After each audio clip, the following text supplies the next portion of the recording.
Romanos 1, vamos a leer versículos 1 al 17, esta vez sin pausar, porque siempre estoy pausando y cubrimos los primeros 17 versículos. Pablo, siervo de Jesucristo, llamado a ser apóstol, apartado para el Evangelio de Dios, que él había prometido antes por sus profetas en las Santas Escrituras, acerca de su Hijo, nuestro Señor Jesucristo, que era del linaje de David, según la carne, que fue declarado Hijo de Dios con poder, según el Espíritu de santidad, por la resurrección de entre los muertos, y por quien recibimos la gracia y el apostolado, para la obediencia a la fe en todas las naciones, por amor de su nombre, entre los cuales estáis también vosotros, llamados a ser de Jesucristo, a todos los que estáis en Roma, amados de Dios, llamados a ser santos. Gracia y paz a vosotros, de Dios nuestro Padre y del Señor Jesucristo. Primeramente doy gracias a mi Dios mediante Jesucristo, con respecto a todos vosotros, de que vuestra fe se divulga por todo el mundo.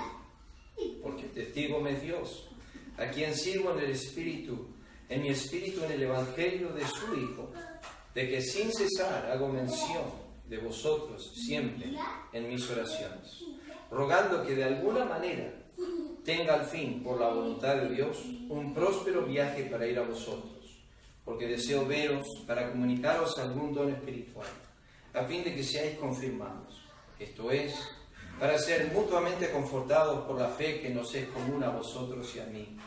Pero no quiero, hermanos, que ignoréis que muchas veces me he propuesto ir a vosotros, pero hasta ahora he sido estorbado, para tener también entre vosotros algún fruto como entre los demás gentiles. A griegos y a no griegos, a sabios y a no sabios soy deudor. Así que en cuanto a mí, pronto estoy anunciados el Evangelio también a vosotros que estáis en Roma. Porque no me avergüenzo del Evangelio, porque es poder de Dios para salvación a todo aquel que cree, al judío primeramente y también al griego. Porque en el Evangelio la justicia de Dios se revela por fe y para fe, como está escrito, mas el justo por la fe vivirá. Hasta aquí llegamos hoy con la lectura. Vamos a tener un momento de oración antes de examinar esta mañana las Escrituras. Nuestro Dios, oramos con el salmista esta mañana,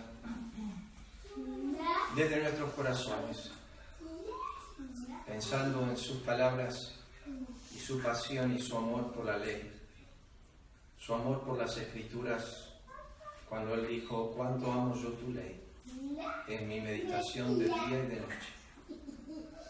Pero Él oró esto en su corazón.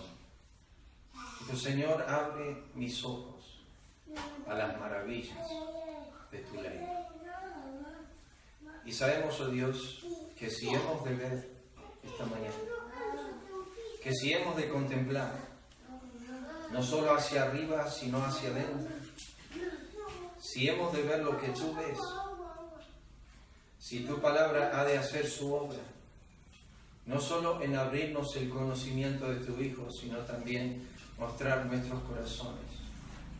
Esa obra doble que tiene el efecto de tu palabra, no solo enseñarnos acerca de tu grandeza, sino de nuestra pequeñez, no solo de tu luz, sino de nuestras tinieblas, no solo de tu amor, sino de nuestro odio.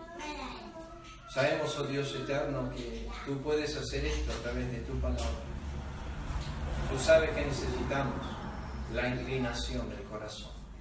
El salmista no solamente oró que le abras los ojos, sino que oró, inclina mi corazón a tus testimonios y no a la avaricia. Y esta mañana necesitamos, oh Dios, que inclines nuestros corazones a tus testimonios, que abras nuestros ojos. Tú sabes, oh Dios, que yo soy una vasija de barro y no somos más que esto. A veces en mi corazón engañoso y perverso quisiera pensar que son más. Y a veces Satanás me hace creer eso en mi corazón. Mis propias pasiones que combaten en mis miembros me hacen pensar eso. Pero nuestro Dios, tú sabes que lo que sumo en tu palabra y a través de la historia de tus siervos es que somos meramente vasijas de barro.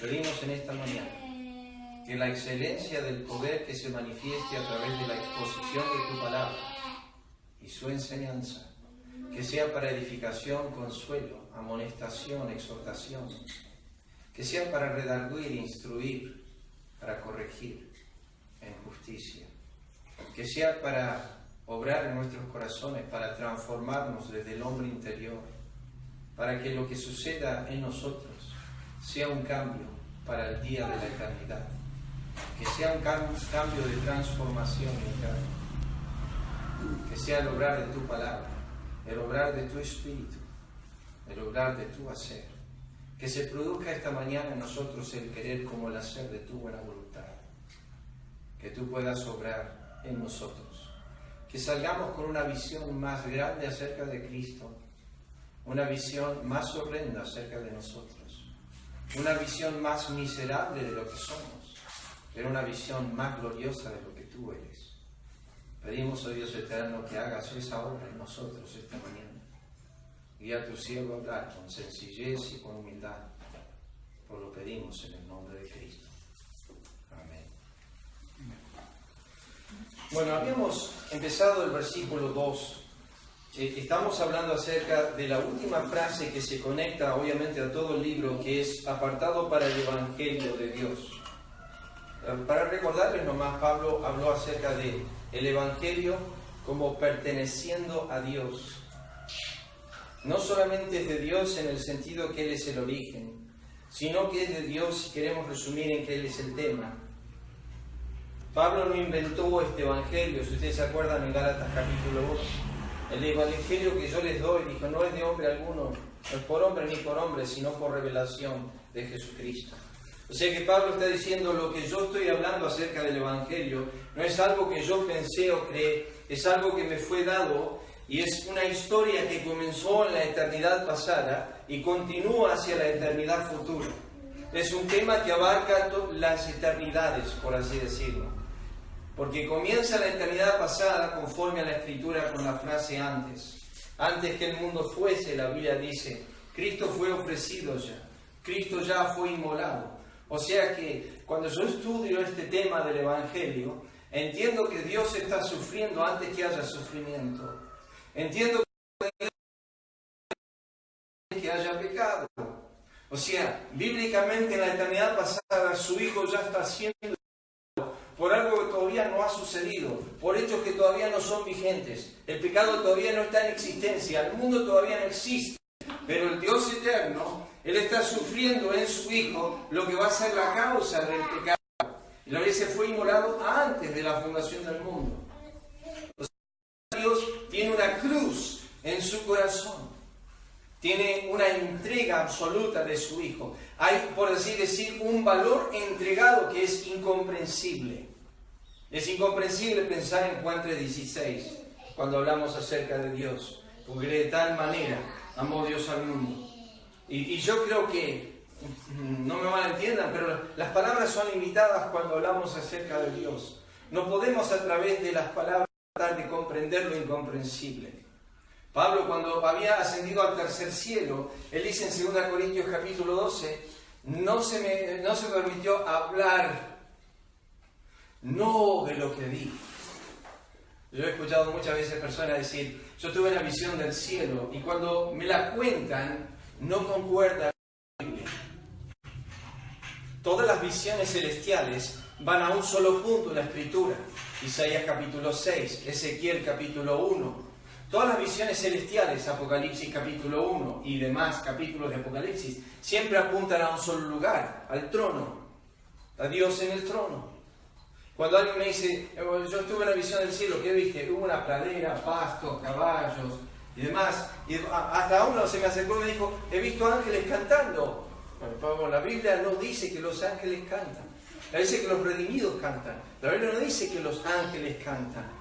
Y si uno se apunta, bueno, pero no dice Lucas en el nacimiento de Cristo que los ángeles cantaban. No, la Biblia dice que los ángeles decían, gloria a Dios en las alturas y paz y buena voluntad a los hombres. La Biblia nunca dice que los ángeles cantan. Bueno, ahora yo no estoy diciendo que no cantan, pero la Biblia no dice que ellos cantan. La Biblia dice que ellos expresan su adoración y alabanza a Dios a través del decir, no a través de la alabanza. Pero bueno, volviendo a ese tema, cuando pensamos en Dios y su Evangelio y la grandeza de esto, es un tema que es incomprensible. Ustedes saben que Pablo va a desarrollar ese tema en 11 capítulos de Romanos. Va a tratar de desarrollar un solo aspecto del Evangelio. Cuando hablamos del Evangelio estamos hablando de la multiforme gracia de Dios. ¿Qué significa? La palabra multiforme en el griego significa muchos lados. Muchos lados. O sea que el Evangelio tiene muchas caras. ¿Qué significa eso? Bueno, tiene por un aspecto la cara del perdón. En el Evangelio vemos el perdón de Dios. O la cara de la misericordia. En el Evangelio vemos la misericordia de Dios. En el Evangelio vemos la paciencia de Dios. En el Evangelio vemos la longanimidad de Dios. En el Evangelio vemos el amor de Dios. En el Evangelio vemos la benignidad de Dios. En el Evangelio vemos la ira de Dios. Y la lista es larga en cuanto cuando contemplamos el Evangelio. Después, lo que sucede de Dios. Yo tengo 3 direcciones en la Biblia en cuanto al Evangelio.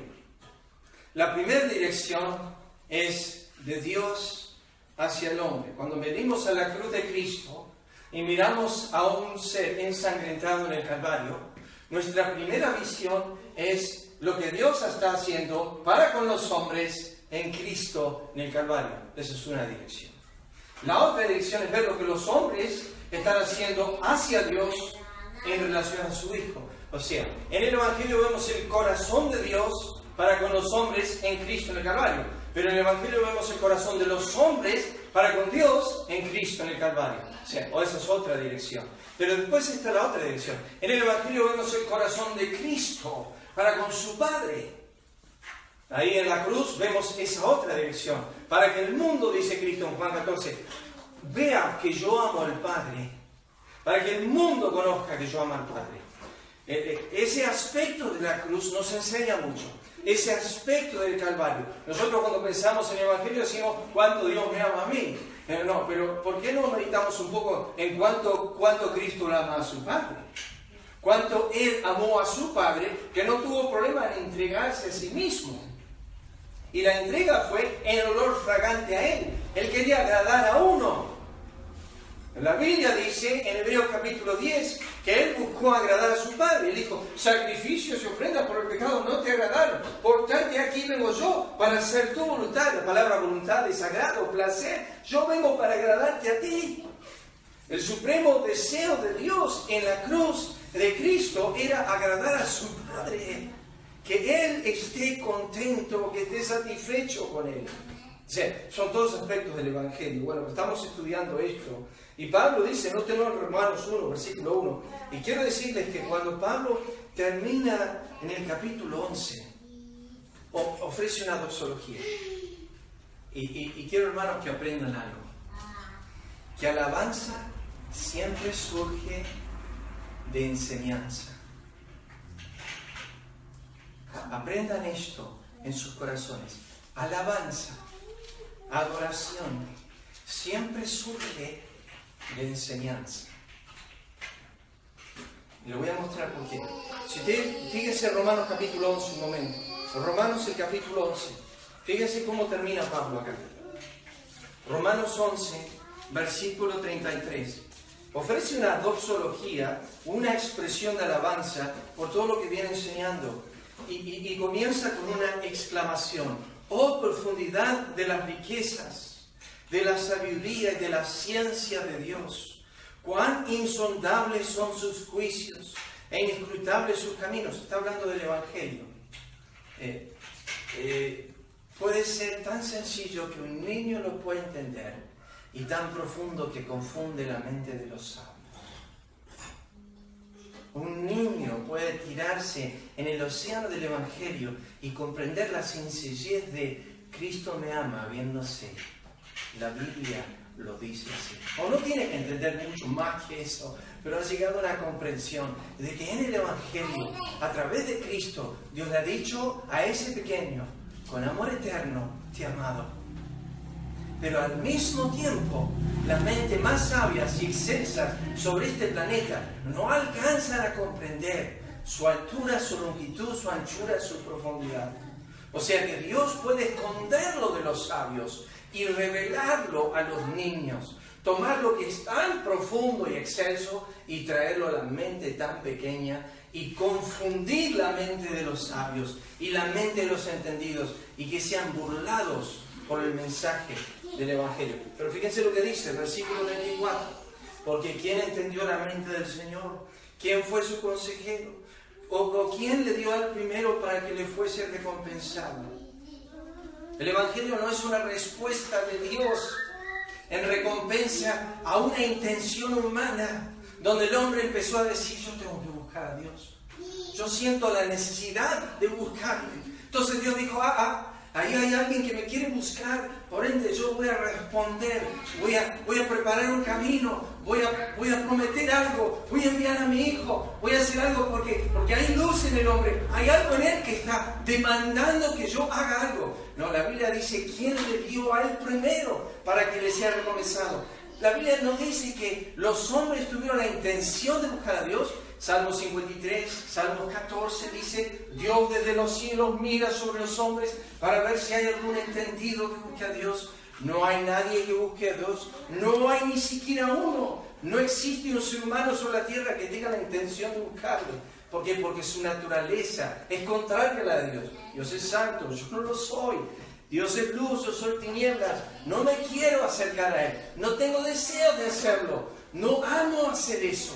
Dios tiene que crear algo en mí para poder hacer eso. Él nos ama a nosotros primero. Él nos busca a nosotros. Él es el que entrega primero. Él es el que hace todo esto. Por eso dice, ¿o quién le dio a Él primero para que le fuese recompensado? Y luego culmina Pablo con quizás el versículo más importante de toda la Biblia. Porque de Él, y por Él, y para Él son todas las cosas. Es el famoso triángulo de la deidad. Mírenlo, el triángulo de Él, ese es el Padre. Por Él, ese es el Hijo. Y para Él, ese es el Espíritu. Son todas las cosas. ¿Sabes que ese triángulo está en tu vida 24/7 todos los días? Cuando te levantas a la mañana, tu vida es de Él. Y cuando caminas durante el día, tu vida es por Él. Y cuando terminas el día, tu vida debería ser para Él. El triángulo debe estar siempre en tu vida.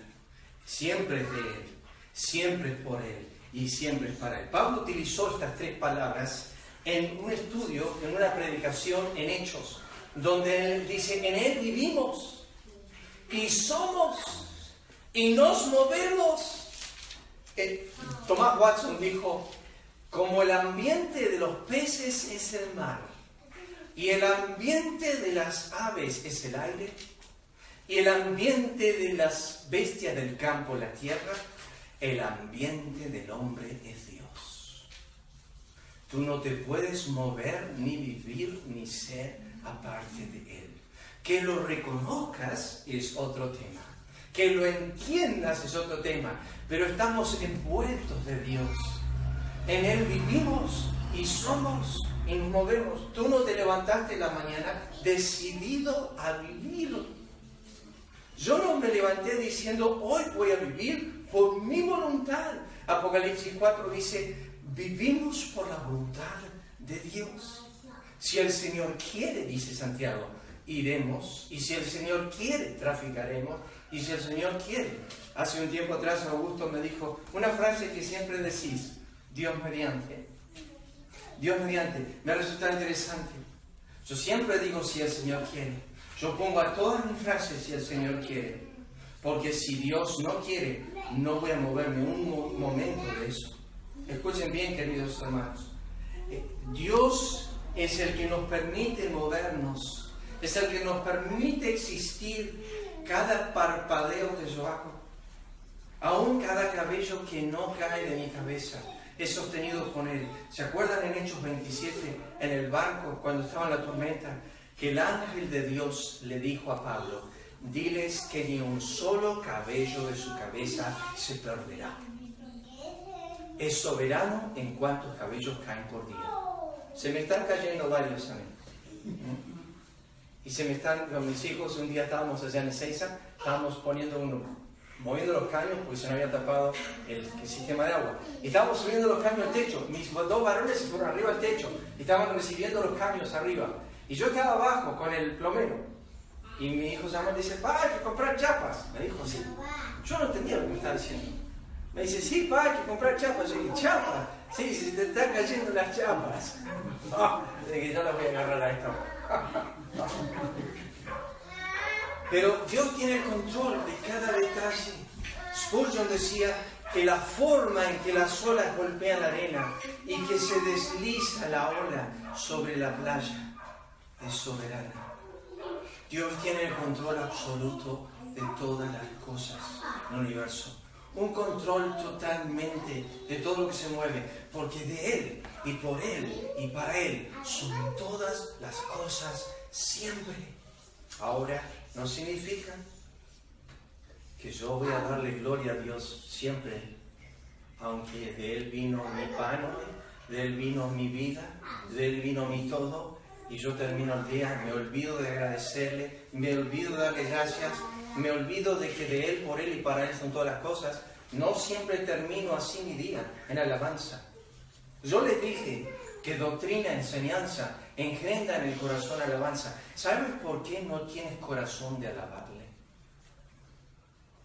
Ojalá que no sea en ti esto. Pero ¿sabes por qué a veces no quieres adorar a Dios? Es porque el conocimiento, la grandeza de Dios, es tan ínfima y pequeña en tu corazón. Él es un Dios realmente chico a tus ojos. Tomás Watson y A.W. Tozer decían, grandes pensamientos de Dios y pequeños pensamientos de nosotros hacen de lo que realmente somos. Un hombre que piensa mucho en Dios, piensa poco en sí mismo. Un hombre que piensa poco en Dios, piensa mucho en sí mismo. Y de Él y por Él y para Él son todas las cosas. Pero vayan al Salmo 119 un momento. Quiero simplemente mostrarles dos versículos que me ha utilizado el Señor en mi vida personal para enseñarme acerca de esto. Fíjense, Salmo 119. Yo les dije, alabanza engendra, la enseñanza engendra alabanza. Fíjense lo que dice Salmo 119.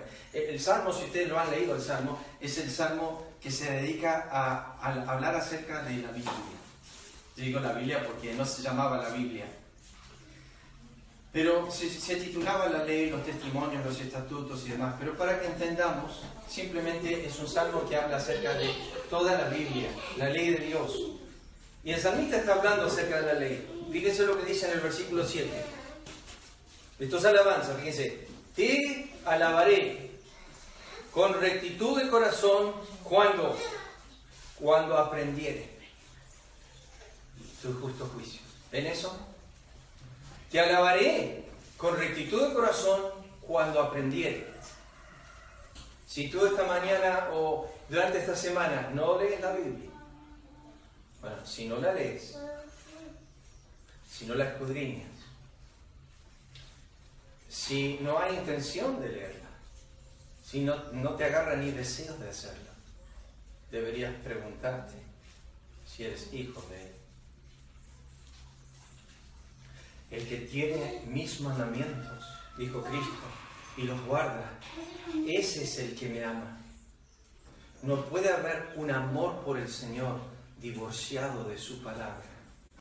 No puedes decir que amas a Dios y nunca agarras la Biblia. No puedes decir que amas a Dios y nunca lees la ley. Y no estoy tratando de reprenderte ni llevarte a una situación donde dices, bueno, me está atacando el pastor. No estoy haciendo eso para nada. Simplemente estoy mostrando que a través de las Escrituras un verdadero amor por Dios no se divorcia de su palabra. Eso lo vemos a través de las Escrituras, una y otra vez. La Biblia nos manda a escudriñar las Escrituras, a bienaventurado al varón que medita en ellas de día y de noche, a deleitarnos No es algo gravoso. Hoy tengo que leer de nuevo porque hoy no leí. Y tener como una marca donde estoy haciendo mi lectura. Ojalá tuvieses una lectura y tuvieses un hábito de lectura. Y eso es bárbaro. Pero eso no significa que si lo haces forzadamente, debe ser, como dijo el salmista, debe ser una delicia. Debe ser algo que anhelo hacer, que deseo hacer. Job dijo, estimé tus palabras más que mi comida necesaria. Pensado eso. Antes del desayuno, antes del mate, antes de sentarte a tomar mate, o acompañarlo al mate con la lectura, o estar ahí con la Biblia abierta, pero estimas su palabra más que tu comida necesaria. David dijo que para él la ley era más dulce que la miel, pero también dijo que era más preciosa que el oro. Más preciosa que el oro. O sea que el creyente debe tener una pasión. Como dijo Pedro, desead como niños recién nacidos la leche espiritual no adulterada. Si un creyente no la desea, si yo lo deseo, es porque no soy un recién nacido, no tengo un deseo por la lectura de las Escrituras. ¿Saben qué? Fíjense en el Salmo 119, uno de los últimos versículos. Salmo 119, versículo 171. Yo dije que estos son dos nomás, hay más pasajes, pero fíjense lo que dice el versículo 171. Mis labios rebosarán de alabanza cuando me enseñes. ¿Saben cuántas veces pidió el salmista ser enseñado? En Salmo 119, 11 veces dijo, enséñame, enséñame, enséñame, enséñame, enséñame. ¿Por qué quería ser enseñado? Porque él dijo, si me enseñas y aprendo, ¿qué? Te alabo. Porque la enseñanza engendra adoración. Cuando vemos a Dios y aprendemos de Él, nuestro corazón se regocija. Estaba compartiendo Mauro viniendo acá para 9 de julio, esta mañana, que se me están confundiendo los sermones esta mañana. Se me mezcla lo que voy a compartir en el 6, porque estoy en el Salmo 73, en el 6, ya hace como 2 o 3 meses. Estoy en el versículo 25 del Salmo 73. ¿A quién tengo yo en los cielos, sino a ti? ¿Saben qué, queridos hermanos? Cuando uno le pregunta a alguien, ¿cuál es tu esperanza cuando vas a morir? La mayoría de nosotros decimos, ir al cielo. Cuando Cristo estaba para morir, ir a la cruz, Él dijo en Juan 13, sabiendo que iba a ir de este mundo al Padre, lo dijo al cielo. Iba a haber una persona. Para Cristo el cielo era una persona.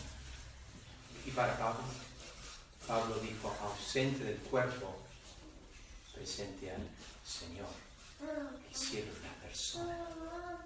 El cielo es un lugar a quien yo voy, una persona. Saquen a Dios del cielo, le dije a Mauro, dijo Juan Calvino, saquemos a Dios del cielo y dejemos los ángeles. Saquen a Dios del cielo y dejemos todos los santos. Y estamos ahí con todos los santos y con los ángeles. Pero Dios no está. ¿Qué es el cielo? Así. Vengan a mi casa cuando yo no estoy. Mauro me está arreglando las plantas ahí. Y yo imagino que cuando va a casa y no estamos, casa pasa a ser una casa de material que no tiene sentido. A mí no me gustaría ir a la casa de Augusto, de Miguel o de Lucas, o de Luciano, o de cualquiera de ustedes, y visitarlos y decir, mira, anda a casa, yo no estoy. ¿Qué sentido tiene? Cuando yo leo Romanos capítulo 16, veo que Pablo tiene dos cosas en mente, personas y Dios. La vida de Pablo pertenece a dos cosas, a personas y a Dios. Es importante las relaciones que creamos, las que creamos, no los puentes que quemamos, no las relaciones que destruimos. sino las que se sostienen. Y te digo más, la vida da tantas vueltas que te vas a acordar que lo necesitabas. En algún momento vas a volver a decir, a esa persona necesité, quemé ese puente, ahora lo tengo que cruzar, no puedo porque arruiné esa relación. Pablo escribe en 2 Timoteo acerca de personas, y le dice a Timoteo acerca de personas. Era importante para Pablo ver cara a cara a las personas. No mantener la distancia. Yo creo que si Pablo viviría nuestro día hoy y tendría WhatsApp, sin duda lo usaría. Pero Pablo dijo, necesito verte para llorar y acordarme de tus lágrimas. Dijo Timoteo, procura venir pronto a verme. Vení a verme. Vamos a hablar cara a cara. Es importantísimo esa relación. Pero volviendo al tema, vuelvan ahí a Romanos, el capítulo 1. Romanos 1. Pablo expresa la relación de adoración en base al conocimiento. Y en el versículo 1, cuando estábamos cerrando, dice, para el Evangelio de Dios que Él había prometido. Déjenme decirles esto, ligeramente. Hace calor acá. Ustedes capaz no lo tienen tanto como yo, pero hace calor. Y gracias a Dios por este lugar. Pero déjenme decirles esto, hermanos. Fíjense lo que dice el versículo 2, que Él, hablando de Dios, había prometido antes. Yo te hago una promesa esta semana. Si yo le prometo a Miguel, por ejemplo, el miércoles a las 6 de la tarde, vengo a verte. Y yo le digo a él, te prometo, el miércoles a las 6 vengo. Al menos que haya fuerza mayor, yo voy a venir. ¿Qué tiene que hacer Miguel con mi promesa? ¿Puede Miguel cumplirla si él no prometió? Miguel tiene que esperarme a mí que yo cumpla mi promesa. La salvación, el Evangelio, es una promesa de Dios para contigo. No es lo que tú prometes a Él, sino lo que Él te prometió a ti. Viene de Él, no de mí. Un ejemplo nomás. Juan 3:16 sostiene la promesa de Dios. ¿Qué dice? Dice así, porque de tal manera amó Dios al mundo que ha dado a su Hijo unigénito. Acá viene la promesa. Para que todo aquel que en Él crea. Ahí viene la promesa. La promesa de fe. El que cree en mi Hijo tiene vida eterna. Y no se perderá. Juan 5:24. El que cree en mí tiene vida eterna. No vendrá condenación, mas ha pasado de muerte a vida. El Evangelio sostiene el lado divino de Dios. Es su promesa. ¿Dónde se ilustra esto perfectamente? Es cuando Dios promete a un hombre en la Biblia. Se llama Abraham. Quiero que vayan a Hebreos, el capítulo 6. Un momento. Rápidamente, Hebreos, el capítulo 6. Llegando casi al final de nuestro Nuevo Testamento, comenzando en versículo 13. Dice, pero porque cuando Dios hizo la promesa a Abraham, no pudiendo jurar por otro mayor, juró por sí mismo. ¿Qué significa? Bueno, supongamos, yo le digo a Miguel, te prometo que esta semana a las 3 voy, a las 6 voy para tu casa. Y agarro y le digo algo que en la Biblia dice que no debemos hacer, pero le digo, te lo juro por Dios. Muchas veces decimos, te lo juro por mi madre, te lo juro por... No, te lo juro por Dios. Entonces vino Dios a Abraham, y supongamos, Mauro es Abraham. Y Dios se acerca a Mauro y le dice, Mauro, te prometo Mauro está mirando a Dios. Y Dios dice, te lo prometo, y levanta los ojos arriba y te lo prometo por... Dios dice, yo soy el único más alto acá. No hay nadie más alto que yo. Entonces, ¿qué tiene que hacer Dios? Dios dice, fíjense lo que dice el versículo 13. No pudiendo, Dios no puede jurar por otro mayor, porque no hay otro. No hay alguien más alto que Él. Él es el supremo. Entonces agarra. Si Dios hubiese dicho, voy a ir a tu casa, Mauro, te lo prometo, sería suficiente. Pero ¿qué hace Dios? Al lado de la promesa añade una garantía. Dice, yo sé que no me vas a creer si yo te lo digo solamente. Así que voy a agregar a la promesa un juramento. Te lo juro por mí mismo. Tú dices, sí, pero Dios puede quebrantar eso. No, fíjese lo que dice, versículo 14, diciendo, de cierto te bendeciré con abundancia, te multiplicaré grandemente.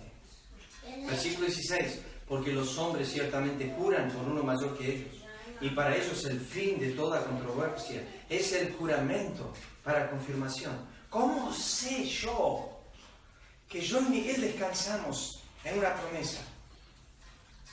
Yo le digo a Miguel, ¿vos me jurás a mí por Dios que lo vas a hacer?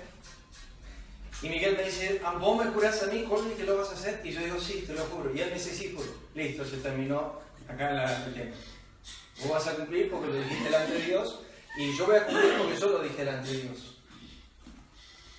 Ese es el gran problema de los matrimonios, ¿no es cierto? Cuando juran el compromiso, lo hacen delante de quién? De Dios. Que hasta que la muerte nos separe, que en enfermedad o en pobreza, en abundancia o escasez, en riqueza, y hasta que la muerte nos separe. ¿Y qué nos separó? Una pelea. ¿Y qué nos separó? Un desgano, un amor que ya no tengo para con Él, incompatibilidad o lo que sea. Pero no habías hecho tu compromiso delante de Dios. Pero eso es un juramento humano. Eso es un juramento humano. Es una promesa meramente humana. Y la promesa humana, yo y tú ni la podemos cumplir. Pero fíjense lo que dice, versículo 17.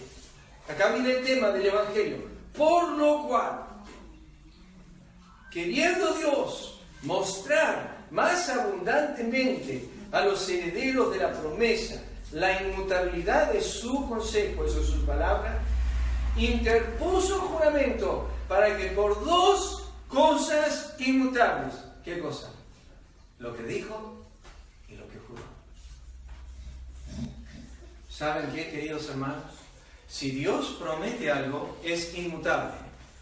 Pero si Dios, escuchen bien, si Dios interpone juramento, es doble inmutable. Significa que puso dos cosas que no se pueden romper.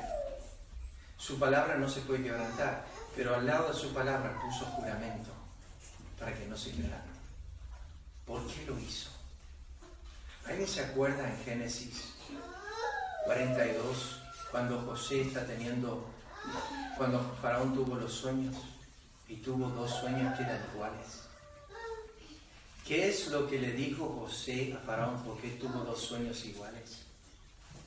Le dijo, estas dos cosas han sucedido dos veces, porque cuando Dios lo dice dos veces, es seguro y cierto que va a suceder. Dios hizo promesa a Abraham. Y como no podía jurar por alguien mayor, juró por sí mismo. Y le dijo a Abraham, te lo prometo, primero porque lo he dicho, y segundo porque yo cumplo y te lo juro por mí mismo. A David le dijo en Salmo 89, te juro por mi santidad. Me encanta eso. La santidad de Dios es su naturaleza, es su esencia, es su belleza, es lo que Él es. Si Dios deja de ser santo, deja de ser Dios. Si Dios deja de ser santo, deja de ser Dios. Escuchen bien, le dijo a David, te juro por mi santidad que no mentiré. te voy a decir algo, David, que si yo llego a faltar a esto, yo bajo del trono y no soy más santo y no soy más Dios, porque puse mi santidad como garantía a mi palabra. Y tú dices, ¿cómo sé yo que Dios va a cumplir el Evangelio? Porque Él no solamente puso promesa, sino que puso a su Hijo en la cruz como garantía de su promesa. Puso la vida de su Hijo. Dígame si no va a cumplir Dios. Pero fíjense lo que dice el versículo 18 al final. Por dos cosas inmutables en las cuales es imposible que Dios mienta. La Biblia dice que hay algo que Dios no puede hacer. Dios no puede mentir. Entonces, la Biblia dice que Dios hizo promesa acerca de su Hijo y de la salvación. Lo que tú tienes es garantía eterna de que si Él lo prometió, Él lo ha de hacer.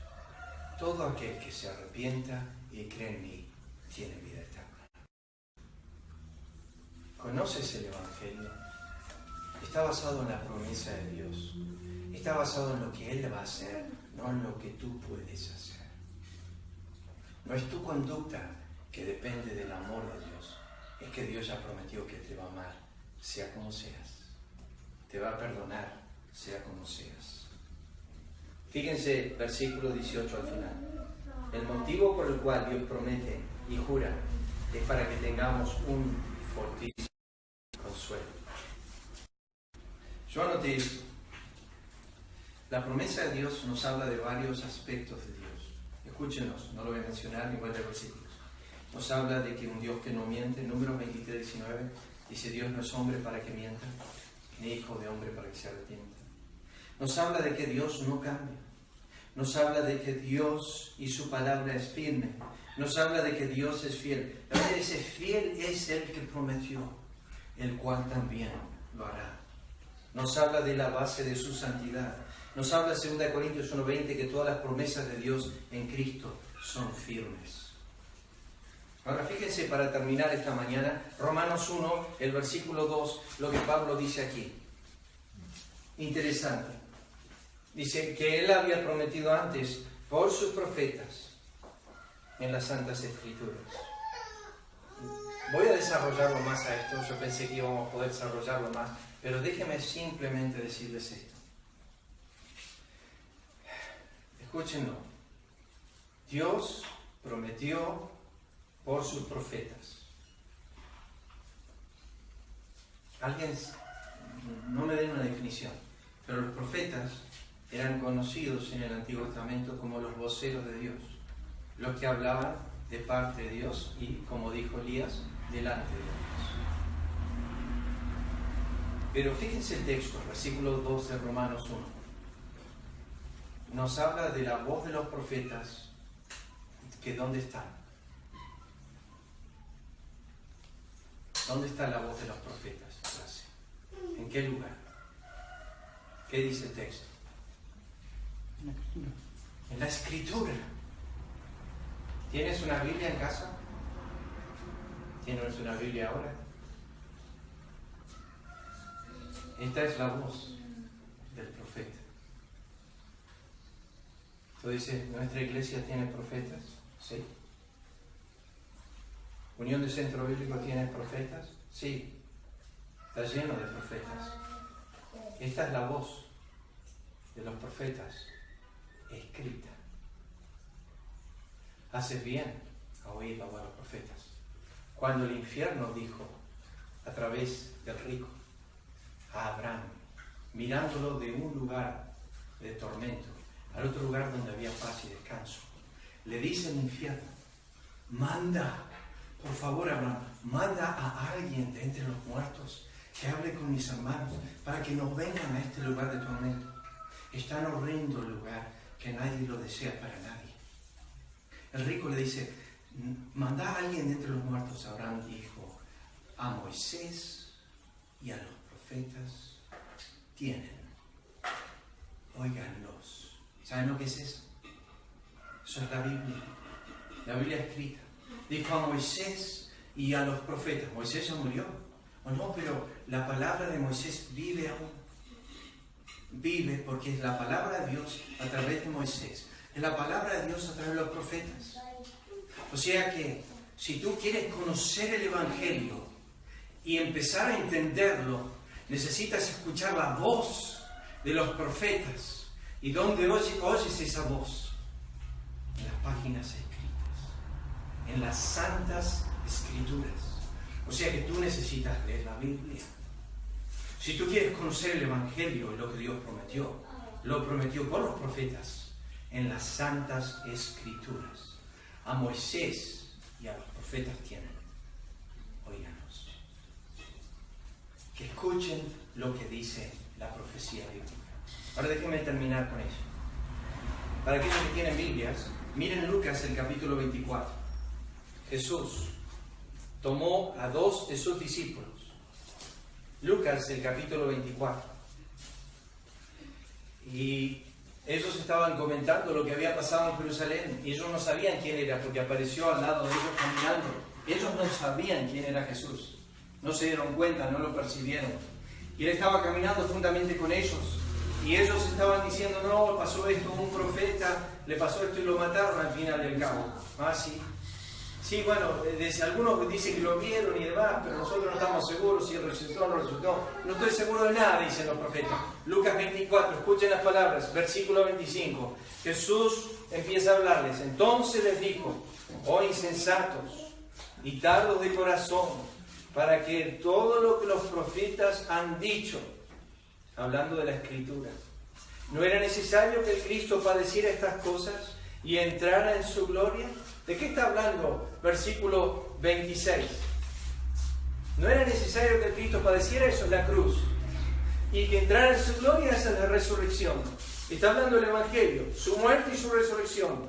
¿Y dónde empezó a enseñarles de su muerte y su resurrección? Versículo 27. Y comenzando desde Moisés, eso es Deuteronomio, Éxodo, Levítico, Números y Deuteronomio. Génesis, perdón. Éxodo, Levítico, Números, Deuteronomio. Los primeros 5 libros de la Biblia, escritos por Moisés. Siguiendo por todos los profetas, esos Isaías, Jeremías, Ezequiel, Daniel, Amós, Oseas, Miqueas, Abdías, les declaraba a través de todas las escrituras, eso es los salmos, esos son los libros poéticos, lo que de Él, de Cristo, decían. O sea que, cuando Cristo quiso decirles, quiero que entiendan, ¿a dónde fue Cristo? A la voz antigua, a la escritura misma. No sé dónde empezó Cristo en Génesis, pero muchos dicen que, bueno, por ahí Jesús empezó en Génesis 3:15. Luego fue un poquito más atrás que eso. Pero supongamos que haya simplemente ido a Génesis 22 y ha dicho, ¿se acuerdan de la historia de Abraham? Cuando Dios le pidió a su hijo, su único, al que él amaba. Bueno, ese hijo, en Isaac, ese hijo representábame a mí. Yo soy el Isaac de la bendición. Y comenzó a llevarles a través de las Escrituras. Cierro con esto esta mañana, pero quería hablar de los profetas. Pero déjame decirles esto. Entiendan esto. Dios prometió por los profetas en las Santas Escrituras. O sea que si tienes una Biblia y no la lees, escuchen bien lo que voy a decir ahora, menosprecias la voz de la profecía. Y la Biblia dice, no menospreciéis las profecías. No la lees, menosprecias. Solo te pregunto esta mañana, para tu corazón, no acostumbro a que levanten las manos, ni me interesa hacerlo, pero sí quisiera que lo pienses en tu corazón. ¿Lees la voz de los profetas? Y lo que te estoy preguntando es si lees la Biblia. ¿Lees la voz de los profetas? Entonces en mi iglesia hay profetas, no te estoy hablando de eso. Te hablo de los profetas que han hablado y que Dios ha dejado la voz escrita de ellos. Y que Cristo tomó la voz de esos profetas y explicó el Evangelio. Todas las veces en el Nuevo Testamento que Pedro, Pablo, Esteban, Felipe predicaron el Evangelio, lo hicieron de la voz antigua de de los profetas. Hoy día, si le tenemos que hablar a alguien del Evangelio, nos vamos al Nuevo Testamento. ¿Cuántos de nosotros podemos hablar del Evangelio desde el Antiguo Testamento? Los discípulos hablaban del Evangelio, toda la voz del Antiguo Testamento. Piénsalo esta mañana. Esta es la voz firme de Dios, inmutable, incambiable. ¿Para cuántas generaciones la dio? Bueno, supongamos que haya sido solamente para los primeros 500 años. Supongamos. Hoy tendríamos que tener nuevos profetas, nuevas voces. Pero ¿saben lo que la Biblia dice? Que Dios dio su consejo para 1000 generaciones. O sea, para todas las generaciones. Él no cambia su palabra. Es inmutable. Lo que Él prometió antes es firme hoy y será para siempre igual. Entonces esta mañana, piensa nomás, te animo esta mañana. Hay un pasaje, hay un libro en la Biblia que comienza con la bendición de leer la Biblia y termina con la maldición de no prestar atención a ella. El libro se llama Apocalipsis y comienza con esta frase: bienaventurados los que leen y los que guardan y los que oyen las palabras de esta profecía. Maldito al hombre, termina Apocalipsis 22, que él quita las palabras de esta profecía. O sea, tú eres bendito si escuchas la ley. Eres maldito si le agregas o le quitas. Como este libro no cambia, mañana a la mañana, cuando te levantes, acordate, si querés oír la voz de algún profeta, lee la Biblia. Acá está la voz, acá está la promesa de Dios, acá está el Evangelio, ya expresado del Antiguo Testamento. A Romanos muchos lo han llamado la teología del Antiguo Testamento. ¿Saben por qué? Porque 4 libros del Nuevo Testamento tienen la mayor cantidad de referencias del Antiguo Testamento. Mateo, no hablo de cronología o de cantidad. Mateo, 96 referencias al Antiguo Testamento. Romanos, más de 74. Hebreos, más de 86. Y la que más referencias al Antiguo Testamento tiene en el Nuevo Testamento, ¿sabe qué libro es? Tiene más de 500. Apocalipsis. Apocalipsis es el libro con más mención del Antiguo Testamento. En realidad, tenía un profesor en el instituto que decía así: el Nuevo Testamento en el Antiguo está escondido y el Antiguo Testamento en el Nuevo Testamento está revelado. Es así. El Nuevo Testamento en el Antiguo Testamento está escondido. Dios prometió todo lo que sucede en el Nuevo. Pero el Nuevo Testamento, el Antiguo Testamento en el Nuevo está descubierto. No vas a conocer ni el Antiguo ni el Nuevo si no lees la ley. Y Dios nos anima a leer la ley. Este libro. Le animo esta mañana. Yo trato de leer la Biblia una vez por año. Tengo un sistema de lectura. Y te animaría a leer la Biblia una vez al año. ¿Sabes cuántos capítulos necesitas leer por día? Son 15 minutos. 4 capítulos. Para leer la Biblia en un año. Nada más. El Señor les bendiga. Vamos a orar.